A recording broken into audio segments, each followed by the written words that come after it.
Sunod-sunod ang mga naging pag-ulan kaya naman napakasarap nito mang ilaw ng kuray. At kaparisan nito ng ginataang labong na merong saluyot, maganda itong kombinasyon para sa pananghalian. At kapag nga nagluto ako ng ganito, talaga namang pati kapitbahay namin ay makakaulam. Malalim nga ang dagat ngayong araw pero base sa kalendaryo ay mas malalim bukas. At ngayong araw nga din ay lulutuin ko itong kuray na pinangilawan namin kagabi. Kapag kaganitong kuray, napakasarap talaga nitong gataan lalo na kapag may labong. At binigyan nga rin kami dito ng 2 labong kaya naman hiniwa ko na nga rin ng maliliit. At nilaga ko na nga rin pala dito yung labong at pagkatapos naman tinapon ko na rin yung kanyang sabaw. Ang prosesong ito ay kailangan gawin para matanggal yung pait ng labong. At tinatamad na nga rin pala ako magkayod kaya naman pinakayod ko na nga lang yan dahil 5 piso lang din naman. At sinalang ko na nga rin ulit itong labong at nilagyan ko na nga din ng sibuyas at luya. At sinunod ko na nga rin dito yung gata at pinag-isa ko na nga lang din dahil parehas lang naman yung lasa. At nilagyan ko na nga rin dito ng mga pampalasa para kahit papano ay meron na tong lasa. Mag-comment naman kayo guys kung ano nga ba yung paraan nyo ng panghuhuli ng kuray. At nung kumulo naman nilagay ko na nga rin dito yung saluyot na pangpalapot. At syempre nilagay ko na nga rin dito yung kuray dahil malambot na rin naman yung labong. At oo nga pala guys, maraming salamat dahil 245k followers na tayo dito sa ating page. At maliban nga doon 32,000 na nga din pala yung followers natin sa TikTok. Kaya naman maraming salamat nga pala guys sa inyong suporta.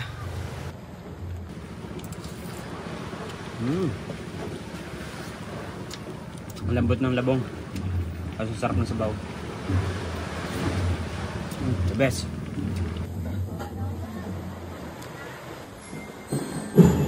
So yun guys, kain tayo. Sarap ng ulam natin, oh.